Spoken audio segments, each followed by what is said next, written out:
Oh, hello. It's Halloween, and it's the launch of Pink Culture Presents. Now, this week, we have an actor as a guest, star of Slow Horses, and all-round legend, Wingardium Leviosa. Whoa, It worked. Chris P. Chung. Is the P needed? Is that part of it? P's always needed. Please, I love it. There we go. Well, welcome. Thank you for coming to Pink Culture Presents. So we've got a guest with a bit of a rap sheet this week, and he's been on some well-known soaps you may have heard of. One in Australia. I think we can guess what that is. When were you on Neighbours? Neighbours was the first TV job I did before I moved over here, and I played a drug dealer. Amazing. In Lassiter's pub. For how long? Oh, it was only one episode. It was like, I think the most notable thing I did in Australia, and I thought, you know what? I've done everything I need to do in Australia. Yeah, that's it now. It's time to go to London. I was going to ask, what made you go to London? So my mother's Irish, and I'd kind of flipped back and forth between here and the States while I was doing my acting training in New York, and I kind of realised that the opportunities for an actor in London are pretty bright. Huge. And the competition is not as harsh as it is on Broadway in New York. Oh yeah. Actually, I mean, it's pretty savage in London. Yeah, it is. It is. I think probably maybe the better thing to say about it is people have a bit more decorum here, and there's an English gentleman-esque kind of way about them. So. Okay, I like that. Yeah. And then we come over to England. Was Waterloo Road the first one? Waterloo Road was the first TV job I ever did. This is quality. This Waterloo Road, to me, this is not me making a joke. Awesome TV. Did you used to watch Waterloo Road when you were growing up? I did, yeah. Me and Dom used to watch it a lot. It was, and I was watching it because I was like, did I see you? What was your role? Yeah, so about that. I played a character called Archie Wong, classic. I saw that. I was like, just in case you didn't know that the character was Asian by the way it looked, he had a last. And did you have to lean into that by any chance? Well, I thought just having an Asian name was enough. Yeah, I don't know. It was interesting because I learned how filming worked over here and how working for a big company like the BBC was. But I think as well, because it was in around 2014, things were still very much kind of tokenistic in terms of diversity. I was going to say. So yeah, like doing, I definitely had some conversations with some of the executives on that show that really saw me as ticking a box. So it wasn't the most fulfilling job creatively. Yeah. I learnt a lot. It was a good kind of first credit, and I'm happy to have it. Good one on the rap sheet, yeah. Yeah, to have it behind. It was definitely, when I was watching it earlier, I was like, you wouldn't really be allowed to say to someone, could you lean into the Asian side of you? Or would you? You'd be surprised how much, I think like one of the things that I get asked a lot is to do an Asian accent, is to do a Chinese accent or some, I don't speak any Asian. I was going to say, do you speak? No. So it was always really odd trying to put on an accent of someone who has a different language as their first native language. So it's almost harder. But it's always... Can you do it? No, I'm joking. No. It's not that kind of show. It's always really like interesting to have that conversation with why the producers or why the writer has specifically written that part, and sometimes it's only because they want to other the part to show that it's they're an Asian character. It separates them from the rest of the cast. Sometimes it does serve the story. So if it does serve the story and there's a meaning, and they're from a migrant background and they have this compelling reason to speak other, then fine. Absolutely. But if it's just for no other reason, then slapping Wong on the end, and then it's a bit. But I mean, it was what was the scene I was watching? I was watching. You lost a bag. Dr. Al, have you seen my bag? Nope. And oh god, you were fuming. That was from Doctors. Yeah. Was that Doctors? That was Doctors. Oh yeah. So then you were on Doctors. Yeah, and I played. Was that a one? Choi. Yeah, Choi Min-jun. So Korean. BBC. BBC. You smashed it though. By the way. Of course I did. Brilliant. Confidence. I mean, that character. He was an exchange student, so he came over from Korea to study there, so that was kind of justified. But Archie from Waterloo Road. You know, he grew up here. He was English. And, yeah. Well, I mean, good to have on the sheet because you literally, it seems like you've just gone up and up and up, and then. Yeah, I mean, like it seems that way. Obviously, there's the. There's enough ups and downs as an actor where you look at kind of every job that you have, hopefully as a stepping stone to get to another place or to take you to where your career you would hope for it to go. Yeah. But you never really know. It's always a roll with the dice. It's a crazy industry. I mean, through knowing Dom, who sat there, as my brother actually, not knowing him, he's quite. You know him well? Yeah, he's a bit of a knob. But he's it's just like it's so.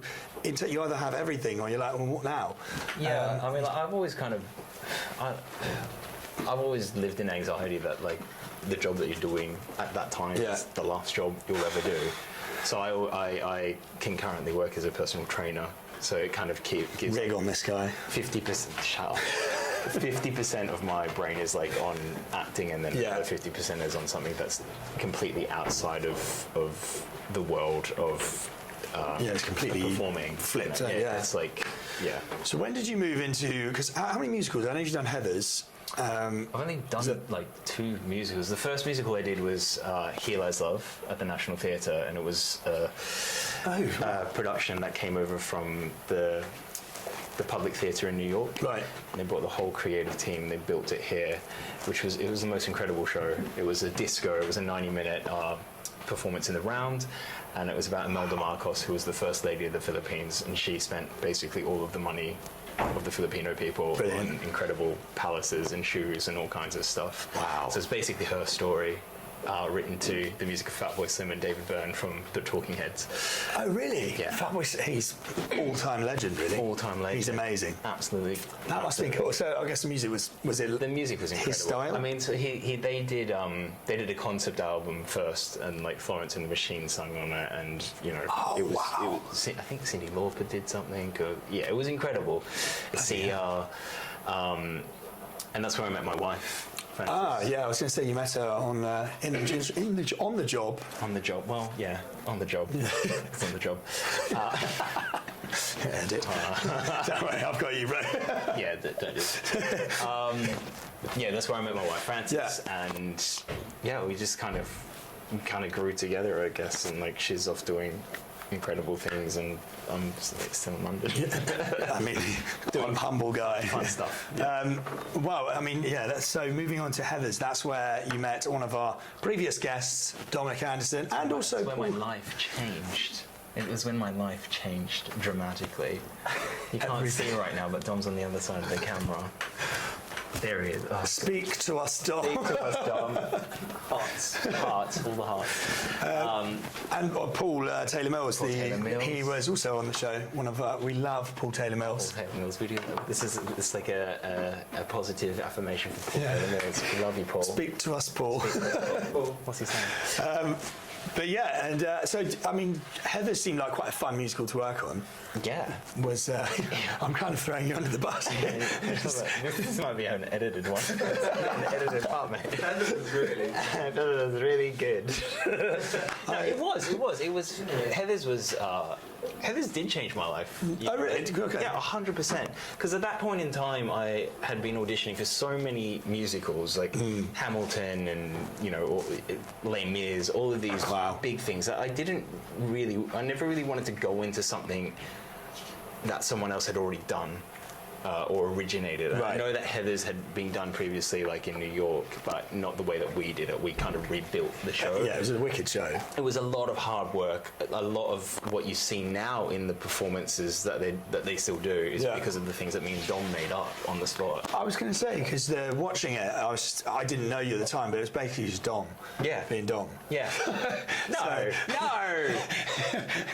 In a good way. Acting. It was funny because Dom had already done the workshop, and I remember coming in being so anxious because I'm like, oh, far out. This guy, he knows exactly what he's doing and what the character is, and what I'm going to have to keep playing to to his level. And it was Your dynamic was brilliant. It was great. Like we kept on egging each other on, not just in the acting, but also in the physicality of things. Like who can get more ripped? Who can be leaner? Who can eat more chicken or broccoli this week? And again, like It's great though. That's kind of it. That's basically how we are.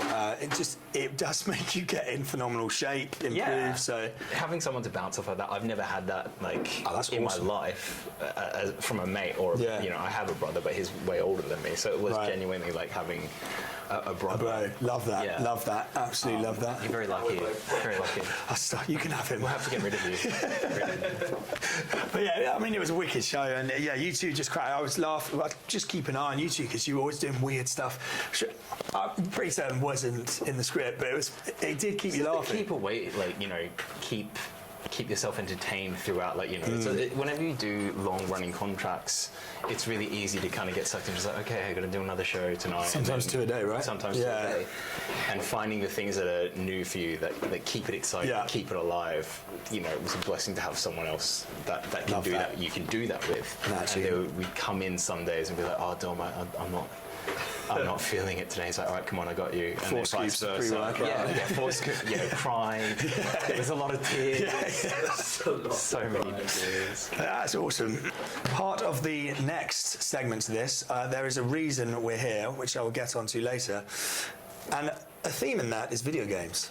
Oh yeah. You've been voices in video games. Yeah, I have been. That's pretty cool. I didn't know How many? that was going to come up. Yeah. I do thorough research. You went on my IMDb. It's like, yeah, that's about it. Yeah, and Wiki.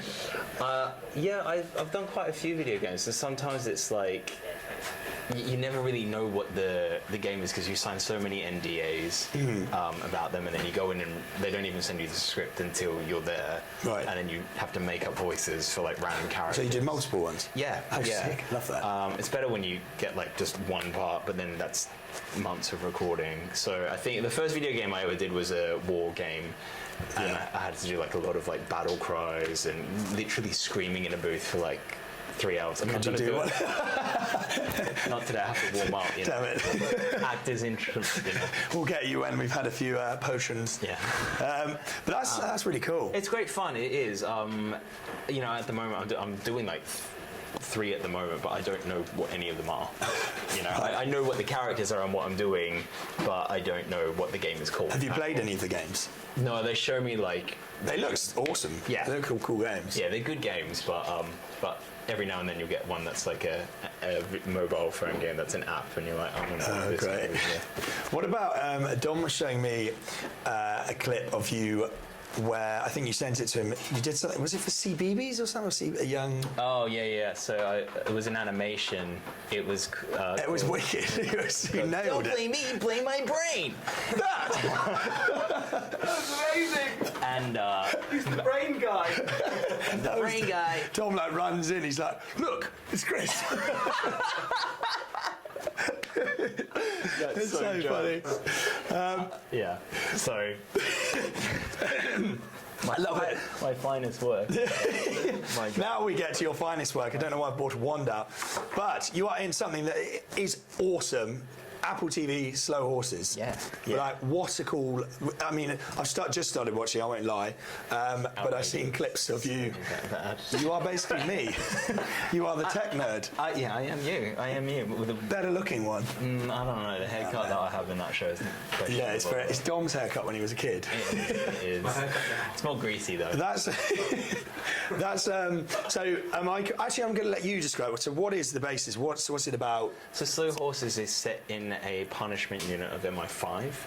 It's where all the spies from MI5 go if they've done something to mess their career up, and they can't exactly fire them, so they put them in this unit, make them do kind of paper pushing work, checking all the security footage from like 20 years ago to see how many red cars there were on that day, Right. until they get so bored that they leave the service. I see. They're too kind of clued up with, you know, sensitive information that they can't just get fired, so Oh, I they leave see, the I get service it. by their own accord. Right. And then, yeah, and so I play Roddy Ho, who's the, I guess, tech genius of Slough House, where all the rejects get put. Slough House, is that a real place? It is not a real place. As I say, we live near Slough, so I was trying to find a connection there. Well, they call it Slough House because it's Slough. It's the furthest away. They say it's the furthest away from Regent's Park, which is the MI5 headquarters that you can be. So that's why they call it Slough House. But That's actually, cool. Slough House is based in the Barbican. Okay, right, I see. Well, so we've got Gary Oldman, who is the lead. I mean, it's quite an awesome cast. How is it working with him? Is he like the creme de la creme of celebrities you work with? Or actors, rather? Well, I don't know. I worked with Dominic Anderson, so that's that was. I work with Gary Oldman. I mean, Gary Oldman is like up there for me. He's one of my favourite actors. I think like apart from you and Dom. Correct. I think like when I first got the audition through, I was, just to audition for projects that have those kinds of people involved is incredible. Crazy. Yeah, the fact that I have gotten to work with him now and have a relationship with him, and we make he sends me music tracks to sing on his backing. That's so cool. It's incredible. But he's just a nice guy. Is he? He just wants to interesting. create, and everything is about making the best possible art that you can make. He does that so well in everything he's in. He just makes it look so easy as well. Yeah. Like his thoughts are always about 10 ahead of yours. And Wow. So he's a true professional. yeah, but then also he's not someone that's so kind of unmalleable to your suggestions. So he'll ask you what you think, or like how do you think we can make the scene better together. Oh, he is like, wow. Yeah, absolutely. Because if it makes it better, and it's a conversation, it's never like this is what we're going to do. That's awesome to work with someone like that. Yeah, I think that's a real distinguishing feature of a great actor is when they can take other people's creative notes and help to make the piece the best. Absolutely. I think it's similar for an entrepreneur. It's the ones who can listen to the people around them rather than I know best. Yeah, that's amazing. So I'm going to ask, what's your favourite scene what was your favourite scene to film? so I've done them already, but can't speak about them. Ah, really? But the ones that are on. So you've done season 1 and 2. I've done season 1 and 2. Season 2 is out on December 2nd. Awesome. Yeah, on You can Apple click here TV. to find it. Can you? And we're in the middle of filming season 3, but I think at the moment, like from season 1, my favourite parts to film were there's like some scenes in a cafe diner where we're all trying to find the kidnapped kid, and you have to watch it. But it's the most enjoyable stuff. I've just started it. It's already got me hooked, so I shall be binging it this weekend. Good man. In the spirit of Chris and actually his character being now, I came across a video of you describing your character, and you say he's basically a big kid who's very sort of. So I just latched onto that. Hence why we are in the Harry Potter land. So we are going to be doing some pink culture venues to suit this man. This is the Cauldron, and we're going to be doing a potion-making cocktail experience, and then we shall be going into another reality at Otherworld down the road. So that's the end of the interview. Thank you so much. Thank you. And let's get drunk on potions.